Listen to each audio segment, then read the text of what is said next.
Quiero recordar que desde el Génesis, del capítulo 1, el versículo 2, donde dice que el Espíritu de Dios se movía, desde el Génesis, a través de toda la Escritura, hasta llegar al Apocalipsis, que es el final, donde dice que Dios pondrá tabernáculo y nosotros moraremos con Él para siempre. La presencia de Dios en el Génesis 1:2 dice que el Espíritu de Dios se movía, que Él estaba presente en la creación y esa presencia ha descendido a la tierra, primero a través de unas personas, a través de los patriarcas, de los profetas, y esa presencia se ha ido manifestando en el mundo porque va a llenar el mundo de su gloria. Al final esta tierra será redimida y será una expresión de la gloria de Dios. Y eso es lo que nosotros debemos entender, porque ese propósito empieza en nosotros, cuando Dios ensanche su presencia en nosotros. El día que aceptamos al Señor nos dijeron: invita a Cristo que entre a tu corazón. Y parece que el Señor en la vida de muchas personas es como una persona arrimadita, que no tiene privilegios, no tiene derechos de nada. Cuando nosotros decimos entregarnos al Señor es rendirnos al Señor, someternos al Señor. Y esa presencia de Dios va a ir creciendo en nuestra vida, se va a ir ensanchando día a día, día a día. Esa es la intención de Dios. Si en algún momento hemos tenido una experiencia de decir, he sentido a Dios o sentí la presencia de Dios, eso no es todo. Dios nos quiere llevar a más, a más. Por eso la Escritura, dice el apóstol Pablo en Efesios, sean llenos del Espíritu Santo. Y no es solamente una acción de un momento. En el griego se escribe de una manera que es: sigan siendo llenos del Espíritu Santo. Síganse llenando del Espíritu Santo. Así que hoy quisiera compartir algo en la Escritura que se puede ver claramente que nosotros podemos hacer de Dios nuestra habitación. Ya vimos que Dios está en todas partes, ¿verdad? Ya vimos. Bueno, también aclaramos que Dios no se manifiesta en todas partes, solamente con algunas personas. Pero vamos a empezar con una lectura en el libro de Efesios, en el capítulo 2, versículo 18 al 22. Los efesios eran gentiles, quiere decir no eran judíos, pero en aquel momento habían judíos en todas partes y estaban mezclados. Y el apóstol Pablo habla en el capítulo 2 cómo el Señor ha derribado barreras, separaciones. No hay nada que pueda dividir a la iglesia. El Señor ha hecho un sacrificio para unir a la iglesia. No hay diferencia entre hombre, mujer, judío, gentil, porque el Señor murió para que todos nosotros fuéramos uno solo. Y dice el versículo 18, porque por medio de Él, de nuestro Señor, los unos y los otros, o sea, los judíos y los gentiles, porque Él en esta carta habla mucho hace una diferencia entre los judíos y los gentiles. Así que dice, por medio de Él, los unos, los judíos y los otros, tenemos entrada por un mismo espíritu al Padre. Así que ya no sois extranjeros, porque le está hablando a los gentiles con respecto a Dios, ni advenedizos, sino conciudadanos de los santos y miembros de la familia de Dios, edificados sobre el fundamento de los apóstoles y profetas, siendo la principal piedra del ángulo Jesucristo mismo. Y ahora hay una parte aquí que nosotros deberíamos como señalar, marcar, enfatizar. En quien todo el edificio, Está hablando de la iglesia como un edificio, en quien todo el edificio va, ¿qué? Va creciendo. Él es un edificio vivo, no es una construcción muerta. Todo el edificio va creciendo, ¿para qué? Para ser un templo santo en el Señor, en quien vosotros, en esa iglesia universal, esa iglesia que está en todo el mundo, dice, en quien vosotros, como una pequeña parte de ese cuerpo, también sois juntamente edificados para morada de Dios en el Espíritu.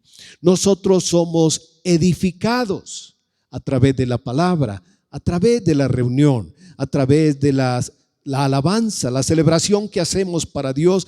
Eso también edifica nuestras vidas. Eso era lo que necesitábamos por muchos meses: reunirnos, celebrar al Señor, levantar nuestras manos, alabarle, cantarle, unirnos, vernos como iglesia y decir: Dios es bueno, el Señor está con nosotros. Así que no piensen ustedes que esto es solamente algo del domingo, por ejemplo, que es algo, bueno, eso ocurre solamente el domingo cuando Dios me quiere edificar. No, cuando vamos a la cama antes de dormir, Dios nos quiere edificar. David decía: Dios le habla a mi conciencia en la noche. Cuando nos levantamos, ¿qué quiere hacer Dios? Edificarnos. Vamos a desayunar, Dios nos quiere edificar. Hay que arreglar cosas en la casa, lavar platos. Mientras lavamos platos, podemos ser edificados en la palabra. Recordar la palabra en todo aspecto de nuestra vida. El que va a trabajar, a veces uno piensa que Dios no tiene nada que ver en el trabajo. Eso no es cierto. En el trabajo damos gracias a Dios por tener un trabajo. En el trabajo sabemos que Dios nos da dones, cualidades para hacer un buen trabajo y dar testimonio de que Dios es nuestro Dios. Un buen trabajo es un buen testimonio. Una persona honesta, una persona trabajadora, una persona puntual, una persona que hace bien las cosas y las hace para agradar a Dios, es una persona que da testimonio. Así que en todo lo que somos y en todo lo que hacemos, Dios tiene una intención. ¿Cuál es esa intención? Lo que acabamos de leer: que esta iglesia crezca, que cada persona crezca en la presencia de Dios y que esa presencia de Dios crezca más y ensanche nuestras vidas, que ensanche nuestros corazones.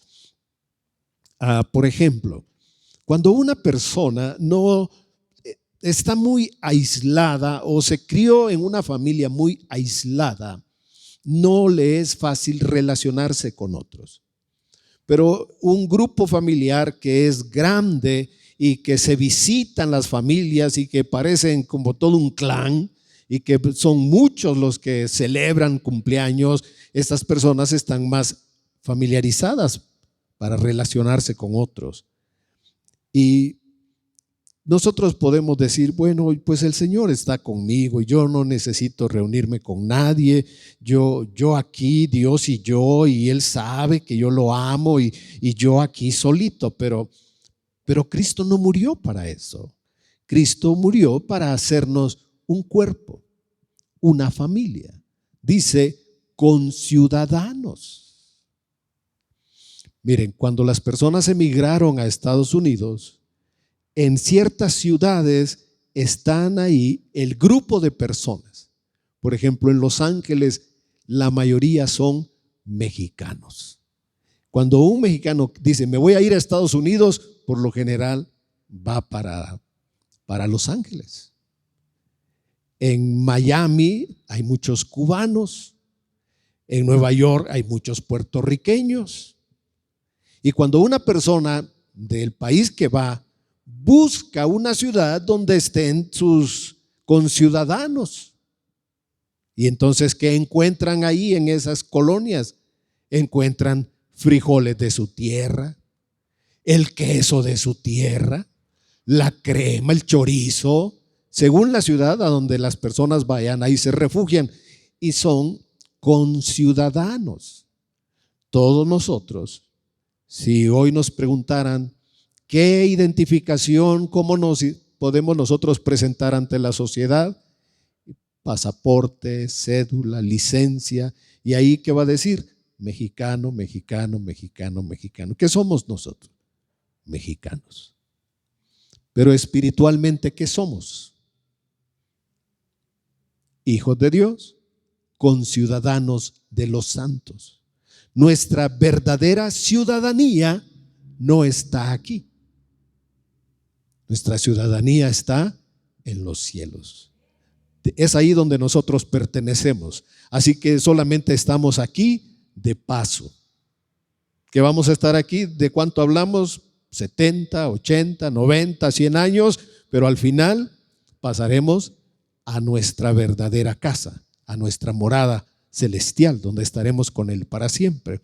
Entonces Pablo está hablando, Dios ha derribado las separaciones y nos ha unido en un solo cuerpo, en una sola familia, y somos conciudadanos nosotros. Y dice que en ese propósito, esta iglesia como un edificio va creciendo. O sea, la presencia de Dios se va a ensanchar a través de cada uno de nosotros. Y el último versículo dice, edificados en nuestro espíritu, en nuestro corazón, en nuestra mente, con la verdad, con la palabra de Dios, somos edificados para morada de Dios. Todo lo que recibimos de Dios es para que Él ensanche su presencia en nosotros, para que Él se manifieste más en nuestra vida, para que Dios llene aún más nuestra mente, nuestro corazón, nuestros pensamientos. Entonces, nos queda claro eso, ¿verdad? Vamos a ver, hablando de la presencia de Dios, vamos a ver algunos aspectos. El primero, ya lo mencionamos, es que Dios es omnipresente. Quiere decir que Dios está en todas partes y que Dios también lo sabe todo, ¿verdad? Si fuéramos a un edificio, nos escondemos en el sótano, ahí está el Señor. Nos subimos a la azotea, ahí está el Señor.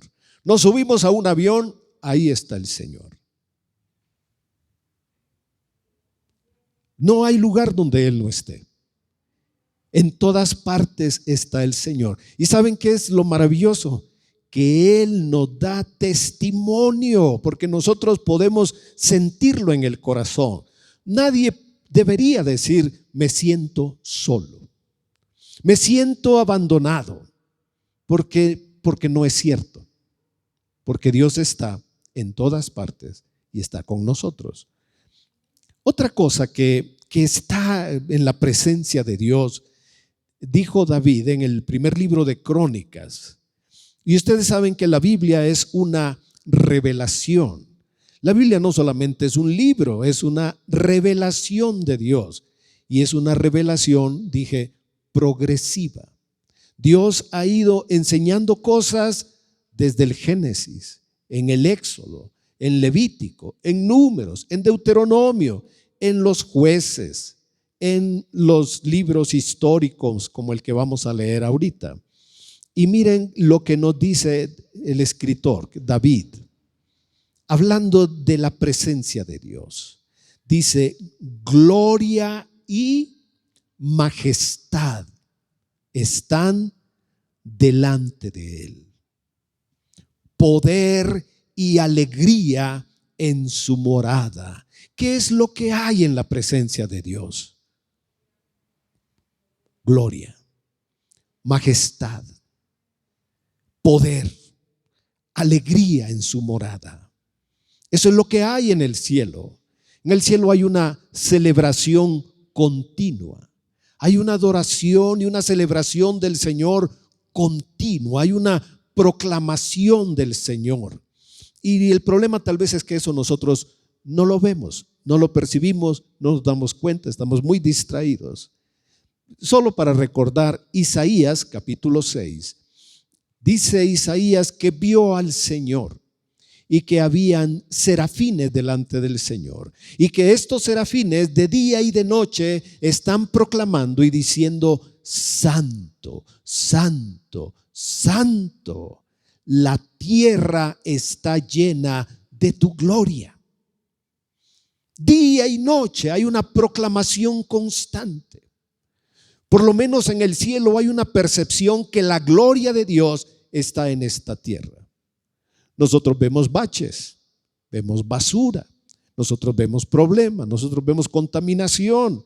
Y yo digo, ¿cómo es que esta es nuestra realidad terrenal? Pero la realidad espiritual es que la tierra está llena de la gloria de Dios. David dijo: cuando veo los cielos, obra de tus manos, yo digo, ¿qué es el hombre? Para que tengas memoria de él, para que tengas misericordia de nosotros.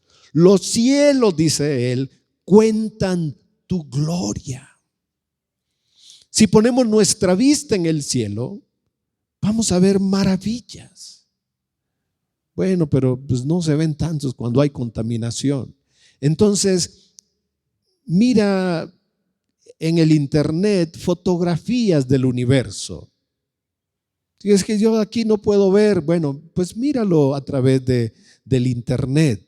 Una enciclopedia, si la tienes en casa, como este universo maravilloso es una expresión de la gloria de Dios. Así que lo que dijo David en esta escritura es: gloria y majestad están delante de él. Algo más: poder y alegría en su morada. ¿Creen que hay tristeza delante del Señor? No la hay. Ahí no hay lágrimas, no hay dolor, no hay lamento, no hay sufrimiento. Ahí hay una expresión de gloria, de majestad, poder y alegría en su morada. Que nos dice David: tributen al Señor, oh familias de los pueblos, tributad al Señor gloria y poder. Eso es lo que nos corresponde a nosotros: hacer una alabanza de celebración, de júbilo, de victoria. Y sigue diciendo, verso 29, tributad al Señor la gloria debida a su nombre, como debe ser.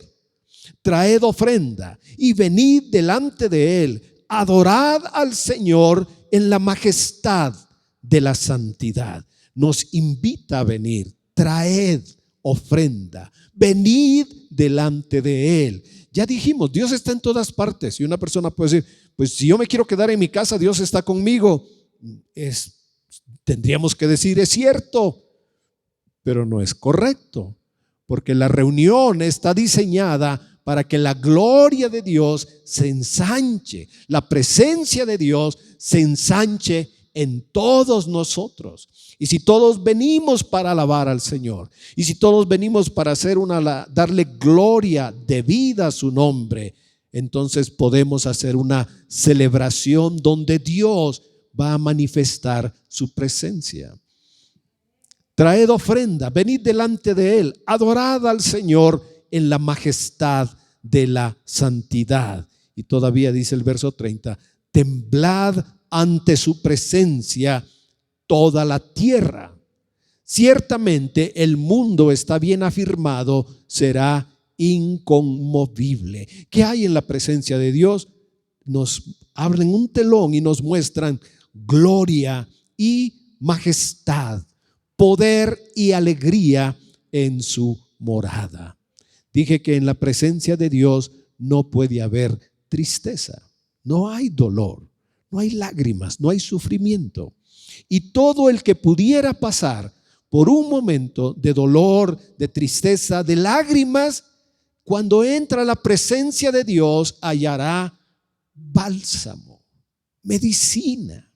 Habrá una operación del dolor que, como dijo David, has cambiado mi lamento en baile.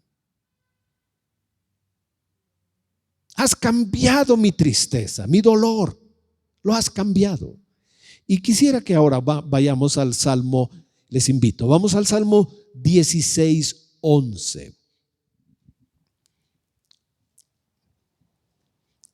Tiene una expresión que nos debe llenar a todos nosotros, porque otra vez hablamos de esta presencia de Dios. ¿Qué tiene la presencia de Dios? Dice David en el Salmo 16, verso 11: me darás a conocer la senda de la vida, me enseñarás el camino de la vida. Miren, una persona que anda con malas amistades, drogas, haciendo cosas malas, eso es lo que la Biblia llama caminos de muerte. Asaltantes, secuestradores. Pues se ha hecho un negocio asaltar a las personas cuando van a trabajar, ¿verdad? Especialmente en las horas de la mañana. Entonces hay quienes están pensando, pues a esa hora la gente va a trabajar, van a estudiar, por lo menos llevan una laptop, una tableta, llevan un celular y deben llevar algún dinerito, así que los vamos a asaltar. Pero también otras personas han dicho, yo sé que hoy me pueden asaltar, así que voy a llevar mi pistola para defenderme también. El ladrón piensa que va a tener una ganancia que puede recibir a cambio: plomo y acabar su vida. Esos caminos son caminos de muerte.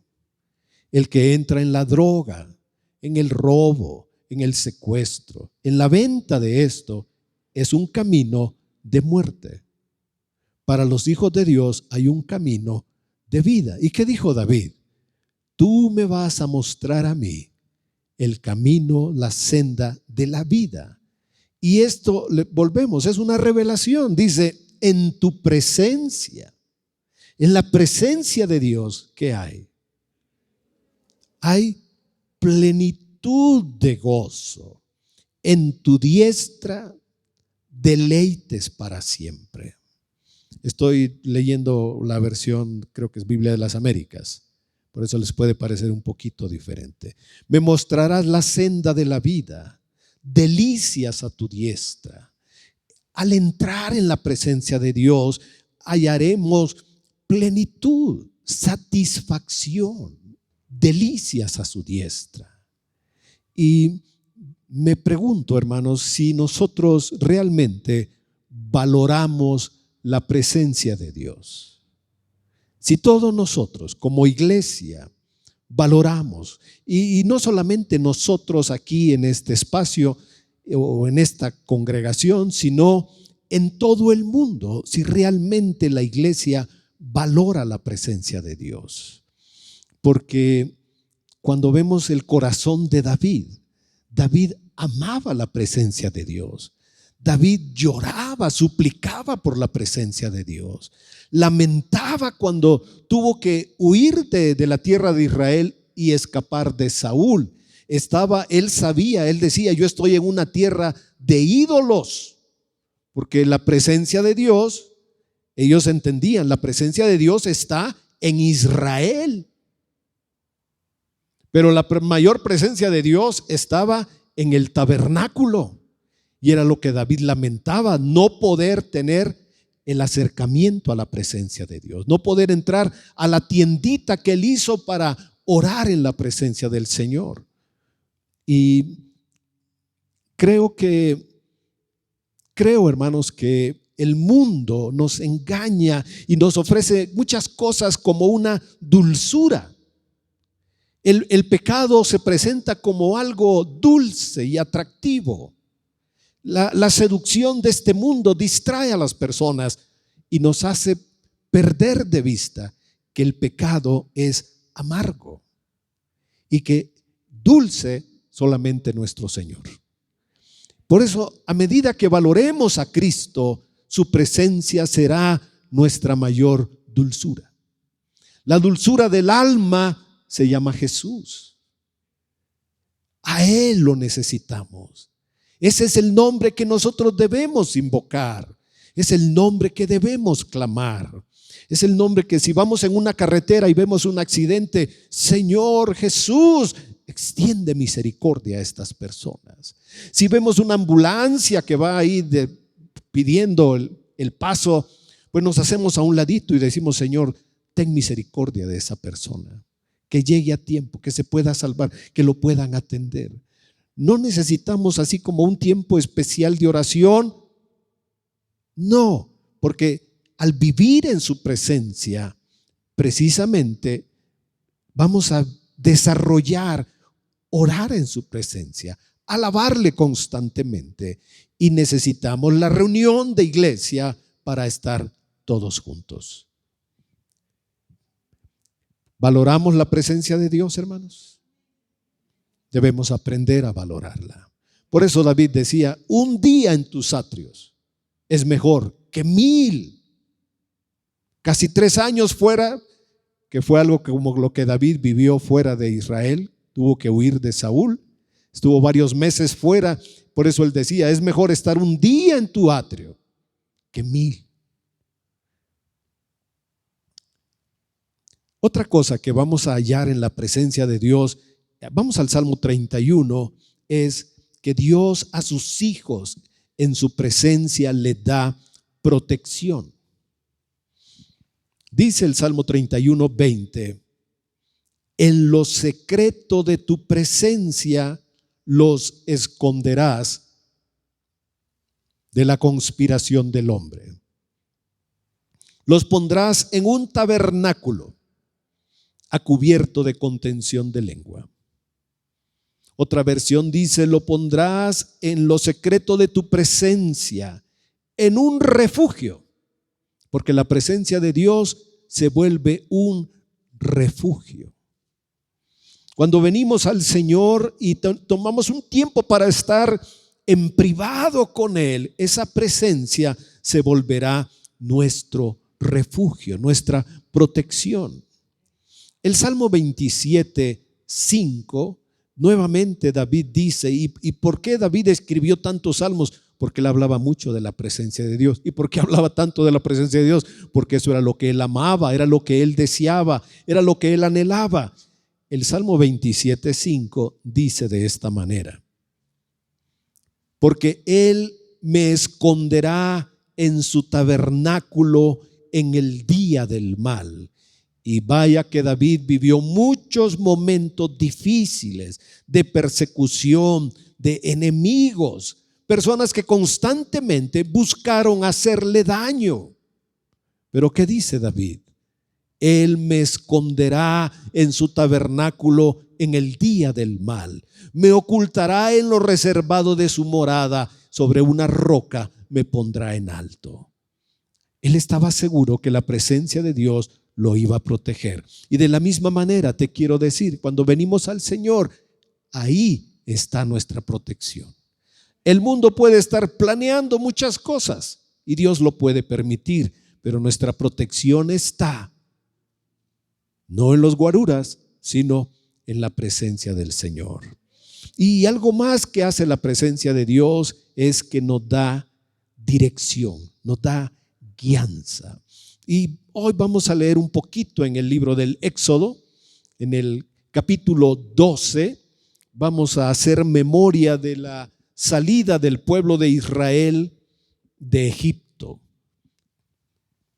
Porque es muy interesante aprender cómo la presencia de Dios fue la que guió la salida. Nosotros a veces de una manera así, pues muy compacta decimos: Moisés sacó al pueblo, pero fue la presencia de Dios la que sacó al pueblo de Israel.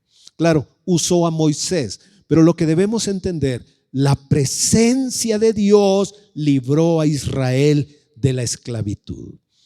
En Éxodo 12, y vamos a ver, esto es otra cosa importante, entender los tiempos de Dios, porque las personas que a veces ven películas del Éxodo, nos lo pintan de otra manera, y espero hoy con la escritura poder aclarar un poquito las cosas. Éxodo 12, 29. ¿A qué hora salió el pueblo de Israel? Dice: y aconteció que a la medianoche Jehová hirió a todo primogénito en la tierra de Egipto.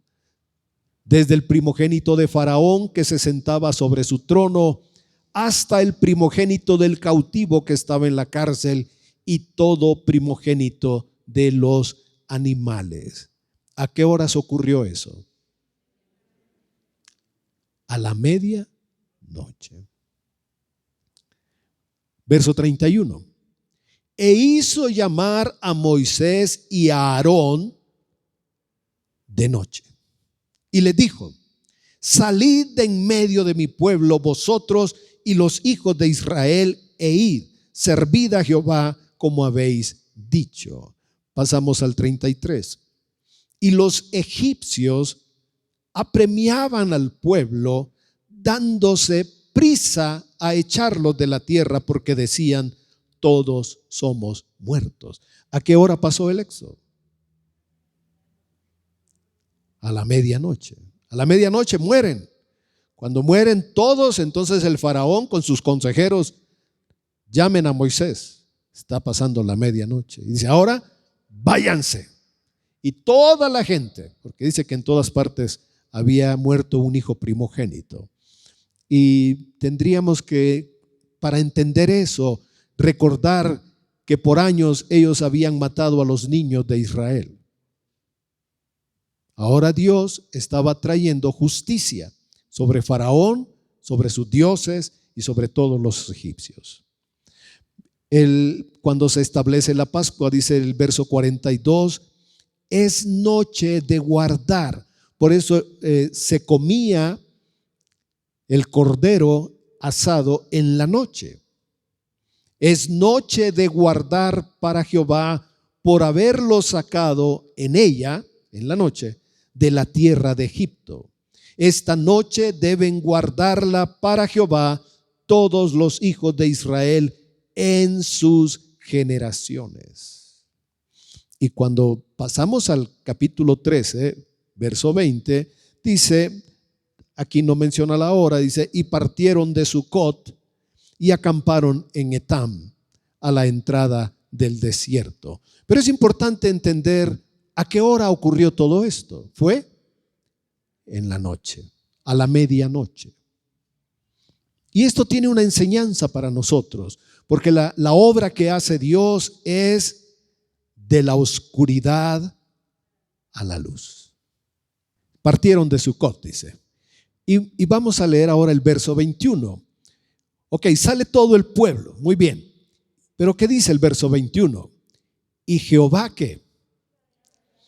Iba delante de ellos de día en una columna de nube para protegerlos del calor, para guiarlos por el camino. Esa presencia de Dios estaba sobre ellos para guiarlos. Ellos tenían que seguir la nube. No era una tierra que Moisés conocía. No era que habían buscado los servicios de un guía, sino que era Dios que los estaba guiando a través de su presencia. Esa nube, dice, de día. Y de noche, fíjense, en una columna. Jehová iba delante de ellos en una columna de nube para guiarlos por el camino. Y de noche iba en una columna de fuego para alumbrarles. Dios estaba en esa nube y en ese fuego. Era su presencia la que los estaba guiando, a fin de que anduviesen de día y de noche. Dice el 21, nunca se apartó de delante del pueblo la columna de nube de día, ni de noche la columna de fuego. Pasemos ahora al capítulo 14. Dios le advirtió a Moisés que el faraón iba a endurecer su corazón y que iban a buscarlos, los iban a tratar de recuperar. Pero el Señor le avisa y le dice a Moisés, verso 17, 14, 17, yo endureceré el corazón de los egipcios para que los sigan, y yo me glorificaré en Faraón y en todo su ejército, en sus carros y en su caballería.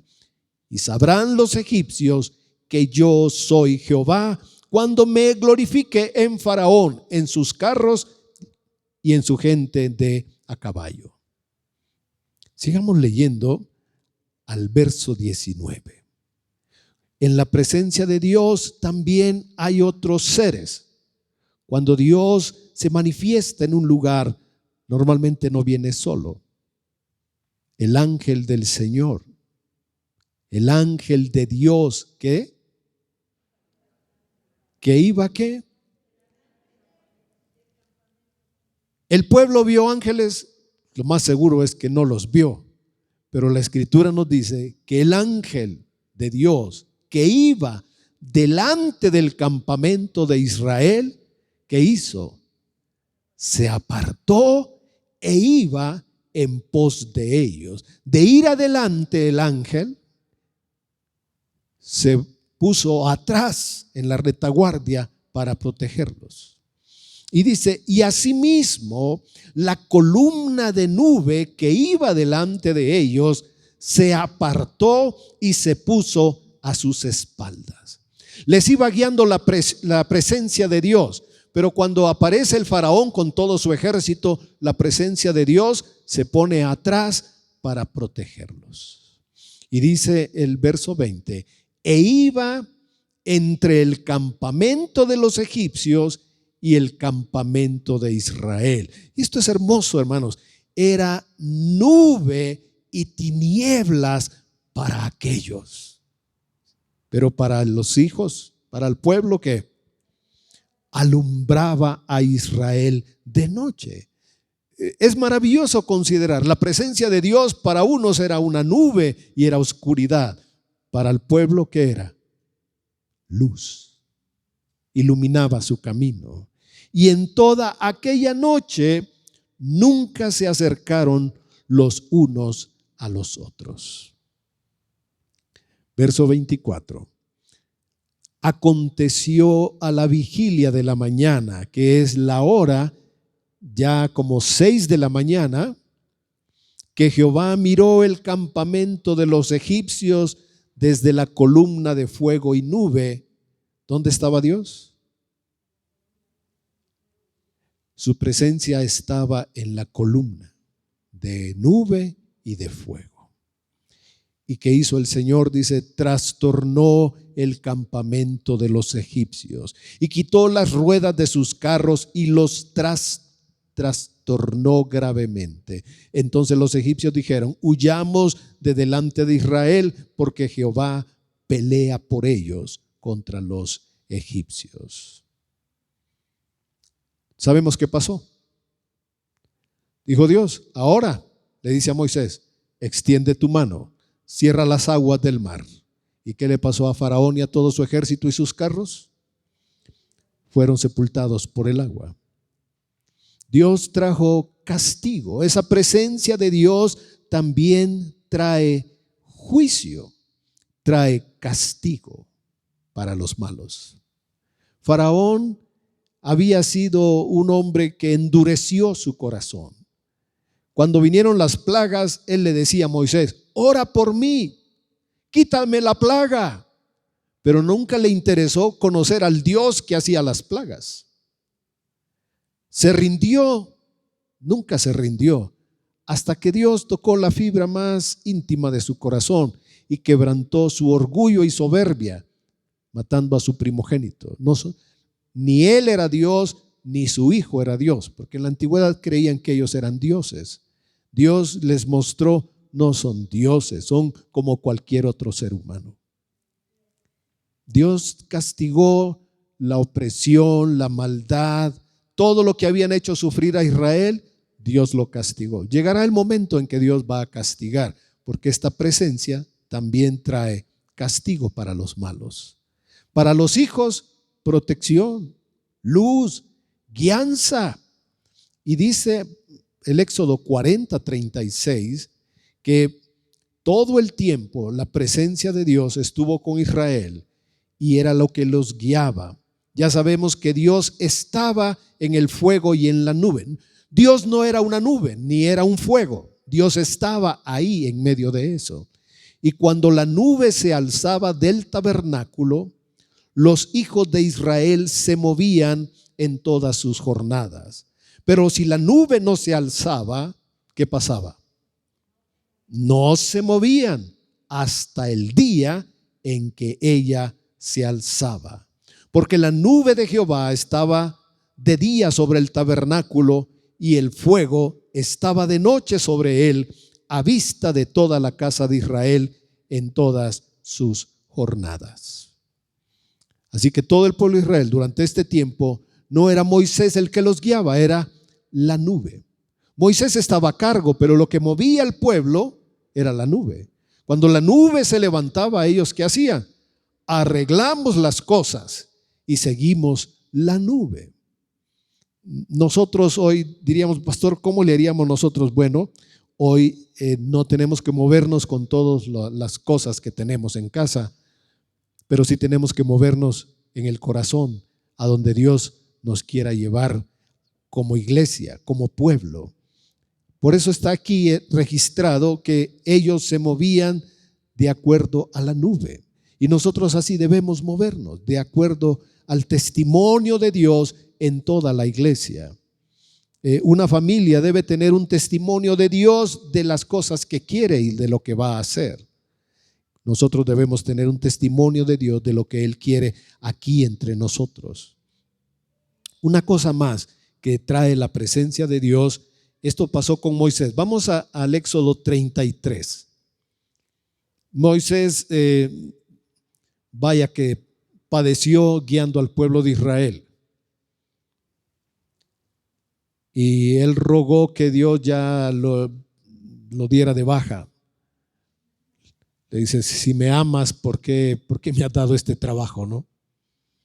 Dirigir a un pueblo, hermanos, dirigir una familia no es fácil.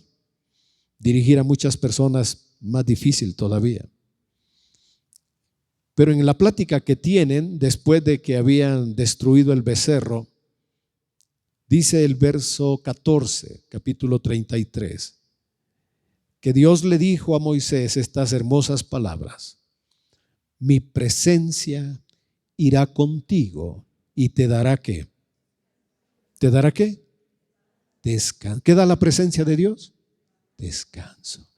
A nuestras almas, a nuestros temores y preocupaciones, cuando venimos a la presencia de Dios, ¿qué nos va a dar? Nos vamos a sentir como descansados, tranquilos.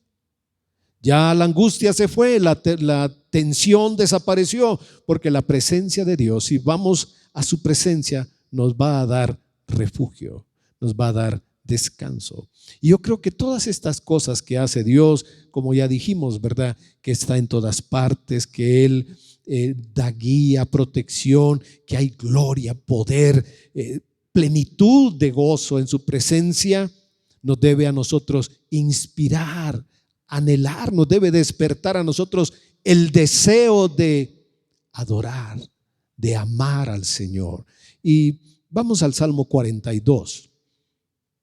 Si sabemos que estas cosas las hace Dios en su presencia, deberíamos buscarlas. Y no se sabe exactamente en qué momento se escribe el Salmo. Algunas personas han dicho que posiblemente cuando David huía, que había sido perseguido, y por eso tiene este sentido tan profundo acerca de la presencia de Dios. El Salmo 42:1, David dice: mi alma tiene sed de Dios. No es que estoy pidiendo que me saque de un problema. No estoy pidiendo que Dios me conceda algo, una petición, o que Dios me ayude, que Dios me bendiga, me dé algo, me dé cosas buenas, bonitas, que le dé envidia a otros. Él dice: mi alma tiene sed de Dios. Quiero a Dios porque Él es Dios. Anhelo a Dios, deseo a Dios porque Él es Dios. No quiero que de las cosas que Él me da, sino lo deseo a Él, lo quiero a Él. Y como el ciervo brama por las corrientes de las aguas, está hablando de venados en un desierto, venados en una zona desértica, y dice: como el ciervo brama por las aguas, así clama por ti, oh Dios, el alma mía.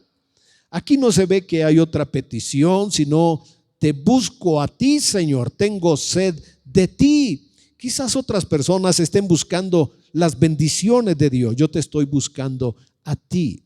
Y en el versículo 2 dice: mi alma tiene sed de Dios, del Dios vivo. ¿Cuándo vendré y me presentaré delante de Dios? Por estas palabras se entiende que no estaba cerca de Jerusalén, que estaba lejos. Y en el contexto del Salmo estaba en una región más al norte. Por eso dice: ¿cuándo vendré? ¿Cuándo tendré la oportunidad de venir a tu presencia? ¿Cuándo me podré acercar para amarte, para cantar salmos, para orar en tu presencia? Fueron mis lágrimas mi pan de día y de noche, mientras bajo presión y ataque del enemigo, muchos me dicen todos los días: ¿dónde está tu Dios? Saben que es bien difícil cuando una persona que cree en Dios sufre, porque fácilmente otras personas pueden decir: bueno, y no que anda con Dios, y no que busca a Dios, y no que se la pasa orando, y no que está hablando de Dios todo el tiempo. Yo he entendido que esta pregunta, ¿dónde está tu Dios?, esta pregunta viene del infierno. Es como que el diablo quisiera humillar al Hijo de Dios. Quisiera humillarle y decirle: a ver, ¿dónde está tu Dios? Porque esa pregunta no viene de un corazón contrito y humillado. Esa pregunta no viene de un corazón que ama a Dios, porque nosotros sabemos que todo nos va a ayudar a bien. Pero hacer esa pregunta y decirle a un hijo de Dios, a una mujer de Dios: a ver, ¿dónde está tu Dios? Deben entender que esa pregunta no viene de alguien que tenga un corazón bueno, sino que es una pregunta que viene desde el infierno para humillar y confundir a los hijos de Dios. David sabía que su respuesta estaba en Dios. Dice el versículo 4: me acuerdo de estas cosas y derramo mi alma dentro de mí, de cómo yo fui con la multitud y la conduje hasta la casa de Dios, entre voces de alegría y de alabanza del pueblo en fiesta. Y esto hace referencia a cuando trajeron el arca, y David puso una tienda y ahí puso el arca.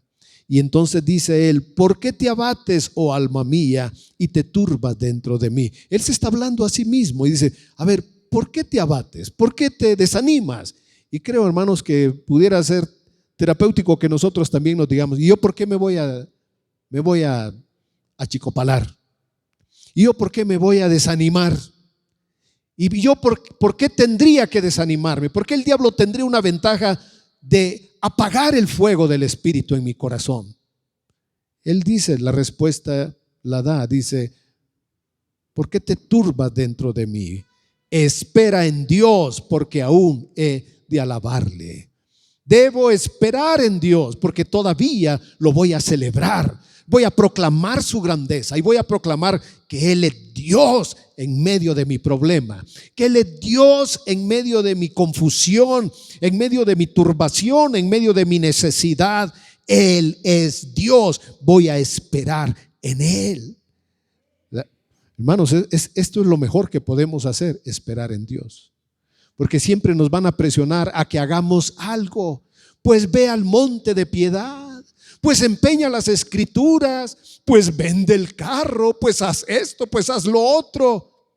Aquí está la respuesta: espera en Dios. Ya no sé qué hacer. Espera en Dios. Estoy desesperado. Espera en Dios, porque Dios va a traer verdad, justicia, y su mano poderosa se va a manifestar. ¿Cuánto tiempo oprimieron a los israelitas? 430 años. ¿Qué hizo Dios después de ese tiempo? Trajo castigo. Quebrantó el poder del faraón, el poder de Egipto, el poder de sus dioses, porque Dios es justo, hermanos. Claro, muchos que sufrieron en 400 años, fácilmente pudiéramos contar unas 5 generaciones de 80 años. Esos murieron sin ver la mano de Dios, sin ver el castigo del faraón. Sufrieron y murieron en sufrimiento, Pero ¿qué hizo Dios después? Trajo su mano poderosa y ejecutó juicio sobre el faraón, sobre su hijo, que era un dios sucesor, y sobre los dioses de Egipto, sobre los capitanes, sobre el ejército. Y ahí está la mano de Dios. Dios siempre va a traer castigo, hermanos. En el Salmo 26:8, David dice: Jehová, la habitación de tu casa he amado. Y recuerden que aquí no está hablando él del templo, porque todavía no estaba construido el templo. El templo lo hizo Salomón. David lo que tenía era una tiendita, como una tienda de campaña. Ahí puso el arca. Y él, cuando nadie estaba interesado en el arca, David iba y oraba ahí, clamaba a Dios. Por eso la Biblia lo llama el tabernáculo de David. Y dice él: la habitación de tu casa he amado, y el lugar de la morada de tu gloria. Esa morada de gloria hoy está en nosotros. Nosotros somos el tabernáculo de Dios, somos la casa de Dios, somos lo que Él quiere llenar de su presencia. Ahora voy a hablarle de dos, vamos a terminar. La presencia de Dios como una elección. Ya sabemos, Dios está en todas partes, pero yo quiero que esté conmigo. Esa es tu decisión. Yo quiero que la gloria de Dios esté en mi casa. Yo quiero que la gloria de Dios esté conmigo todos los días de mi vida. Esa es una decisión que nadie la puede tomar por nosotros. Dice en el Salmo 91, que ustedes ya lo conocen: el que habita al abrigo del Altísimo, el Elión, bajo la sombra del Omnipotente, que es el Shaddai. Diré a Jehová, que significa el Dios que existe por sí mismo: mi Dios, esperanza mía. Le diré a Dios, al que existe, al eterno: esperanza mía, castillo mío, mi Dios, mi Elohim, mi Señor, mi único Dios, en quien confiaré. Aquí lo que él está diciendo es: el que mora bajo la sombra, el que habita permanentemente al abrigo del Altísimo. En otra versión dice: tú que habitas a la sombra del Elión, el Altísimo, pasas tus noches a la sombra del Shaddai, omnipotente, que dices a Yahvé: mi refugio, mi fortaleza, mi Elohim, en quien confío. En este Salmo 91 se ve que hay dos decisiones que se pueden hacer. En el versículo 9 dice: porque has puesto a Jehová, que es mi esperanza, al Altísimo por tu habitación. O sea, eso es algo que solo nosotros podemos hacer. Que yo diga: quiero vivir bajo la sombra del Señor. Quiero vivir cada momento de mi vida bajo la sombra del Señor. Quiero habitar delante de Él. No importa dónde yo esté geográficamente. Puedo ir en el autobús, puedo ir en un avión, pero estoy morando bajo su presencia. Yo lo he decidido, porque a otras personas se les olvida esto, no le dan importancia. Oran nada más, digamos, alguien se va en la carretera y ni ora, ni da gracias, ni pide nada. Pero si hay un accidente, entonces: ¡ay, Dios mío, protégeme, cúbreme! O sea, son personas que oran solo por emergencia. Pero la persona que decide: quiero vivir cada día de mi vida bajo la sombra del Señor, quiero morar en su presencia todo el tiempo. No que sea algo de un momento: ay, el domingo estuvo precioso. No hablamos de eso. Hablamos de 24 por 7 por 30 por 365 por el resto de nuestros días. Vivir delante de Él, vivir en su presencia. Esa es la primera decisión. Porque has puesto a Jehová, que es mi esperanza, que es mi refugio, al Altísimo por tu habitación. Es algo que solo tú puedes decidir. Si tú quieres. Muchas personas dicen lamentablemente: pastor, yo creo en Dios, yo creo que eso es suficiente, ¿no? Yo pienso que me voy a ir al cielo, yo pienso que mi lugar está allá. Bueno, no hablamos de eso, hablamos de cada día de nuestra vida, que podamos vivir, que si te levantas, aún a la medianoche te levantas, estás en su presencia. Que si te duermes, estás en su presencia. Que si vas a trabajar, estás en su presencia. Que te sientas a comer y estás en su presencia. Y que vas con tu familia y sigues en la presencia de Dios. Porque has puesto a Jehová, que es mi esperanza, al Altísimo por tu habitación. Y la segunda cosa que se puede elegir está en el verso 14. Porque en mí ha puesto su amor.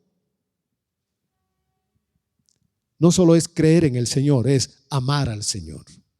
No solo es creer en Cristo, es amar a Cristo, vivir para Cristo, adorar a Cristo, servir a Cristo, trabajar para Cristo, tener un hijo para Cristo. Por cuanto en mí ha puesto su amor, entonces vienen todas las bendiciones. Yo también lo libraré, le pondré en alto por cuanto ha conocido mi nombre. Y claro, cuando leemos el Salmo y vemos que él había anunciado al Dios Altísimo, al Dios Todopoderoso, al Eterno, entonces quiere decir, conoce el nombre de Dios, conoce los nombres. Es una persona que se ha amparado en el nombre del Señor. Me invocará y yo le responderé. Con él estaré yo en la angustia, lo libraré y le glorificaré, lo saciaré ¿de qué? De larga vida y le mostraré ¿qué? ¿A quién dice Dios que le va a mostrar la salvación? A todos. ¿A todos? ¿A todos? No dijo a todos. ¿A quiénes? Al que ha conocido su nombre, al que ha puesto su amor en él, el que ha hecho de Dios su morada, su refugio, el que ha tomado la decisión de decir, Señor, a partir de este día quiero vivir en tu presencia. Lléname de tu presencia, Señor, no importa lo que yo haga, porque Dios está con nosotros en todo momento, en todo tiempo. Solo que a veces como nosotros andamos lejitos del Señor, entonces decimos, ay, siento que Dios no está conmigo, siento que Dios no me oye. Entonces uno siente un montón de cosas, pero si tomas estas dos decisiones, verso 9, yo te invito, piensa estas palabras, porque has puesto a Jehová, al Altísimo, por tu habitación, porque en mí ha puesto su amor. Y lo que yo te invitaría esta mañana para terminar, que pongas al Señor como tu habitación y que pongas al Señor como el amor de tu vida, que lo ames, no que trates de vivir una vida religiosa, sino que le digas al Señor, tan sencillo, Señor, no sé cómo amarte, pero quiero amarte. Enséñame a amarte, enséñame a vivir en tu presencia, enséñame. Porque no se trata de que yo les imponga a ustedes algo, sino que a ustedes les nazca el decir, quiero vivir en la presencia de Dios. Quiero que Dios esté conmigo 24 horas. Yo quiero estar con Él todo, cada minuto, cada respiración, quiero estar con Él. Y quiero poner mi amor en Él, amarlo. Porque ese es el principal mandamiento, amar al Señor. Ya lo que hagas con tu vida, si realmente lo amas, te aseguro que va a cambiar tu vida, va a cambiar si lo amas a Él en primer lugar. Son decisiones que nosotros podemos tomar y debemos leer este versículo para terminar. Son dos decisiones que nosotros podemos tomar. Isaías 57:15 nos dice, ¿qué piensa Dios? ¿Qué podría pensar Dios de lo que nosotros decidamos? Dios nos va a hacer una aclaración. 57:15. El profeta dice de esta manera, porque así dijo el Alto, el Altísimo, el Sublime, el que es, el que existe, el Eterno, el que habita la eternidad y cuyo nombre es Santo. Es un nombre santo. Yo habito en la altura y la santidad y con el quebrantado y humilde de espíritu. Necesitamos tener una actitud de humildad. Al hacer de Dios nuestra morada y poner en Él nuestro amor, debemos tener una actitud humilde, sumisa, obediente ante Él. No podemos levantarnos contra Dios, no podemos vivir para desobedecerle. Yo habito en la altura y la santidad. No podemos llegar a eso por nosotros mismos. Y vivo con el quebrantado y humilde de espíritu, para hacer vivir el espíritu de los humildes y para vivificar el corazón de los quebrantados. Yo habito en la altura y en la santidad, pero también estoy con el humilde, con el quebrantado de espíritu, con aquel que dice: yo necesito a Dios, yo lo necesito. No podemos vivir en nuestra propia fuerza, no podemos vivir esta vida, hermanos, porque lo que vamos a descubrir es frustración, cansancio. Por eso el Señor dijo: los que están cansados, vengan a mí. ¿Por qué tantas personas se suicidan en estas fechas? Porque están derrotados, vencidos. No soportan un día más porque no han tomado la fuerza del Señor, porque no han entrado a la presencia, porque en su presencia hay plenitud de gozo, delicias a su diestra, hay fortaleza, hay un escudo de protección en su presencia. ¿Qué dijo David? Un día aquí es mejor que 1000 fuera. Un día en tu presencia, un día realmente donde tú estás, Señor. Eso es lo mejor para nuestras almas. Nosotros podemos tomar la decisión, solo que dice aquí que hay que hacerlo con un espíritu humilde, quebrantado delante de Él. No venimos a ostentar espiritualidad, no venimos a ostentar algo de nosotros mismos. Yo habito con el quebrantado y humilde de espíritu. Y si somos humildes de espíritu, entonces estaremos en su presencia. Amén.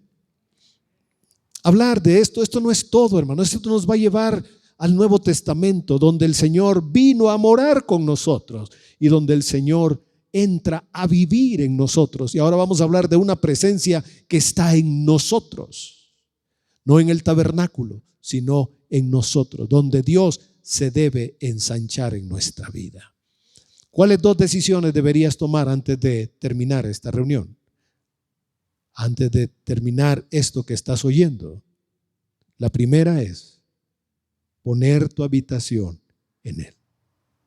Es decir, yo quiero vivir en tu presencia. Ser consciente de tu presencia. Digo, si tengo que hacer un trabajo automático, me debo concentrar en el trabajo, pero previamente yo sé que Dios está conmigo. Si estás cocinando, no puedes cerrar los ojos y que se puede quemar las cosas que están en la estufa. Debes estar alerta a eso, pero no quiere decir que no estoy en su presencia. Elijo vivir en la presencia de mi Dios y elijo poner mi amor en Él. 2 cosas. Y dice Dios: mira, yo habito en la altura y en la santidad, donde no podemos llegar nosotros, pero también estoy con el humilde de espíritu.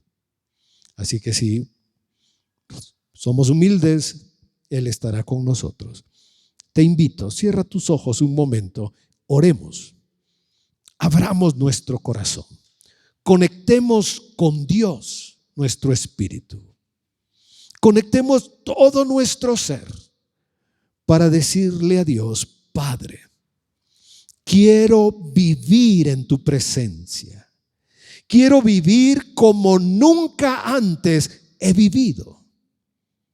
Quiero encontrar la dulzura del Señor, la plenitud que dice tu palabra.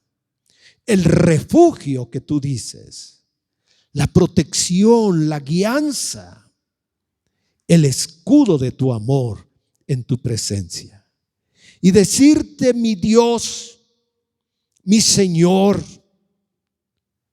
bienaventurado el hombre que habita en la presencia del Señor. Que podamos decirle al Señor, mi Dios, mi refugio, mi esperanza, mi castillo, mi socorro, mi auxilio, mi fortaleza, mi luz, mi lámpara, mi vida, eres tú.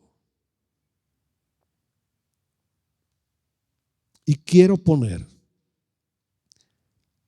todo lo que soy capaz de amar para amarte a ti, Señor.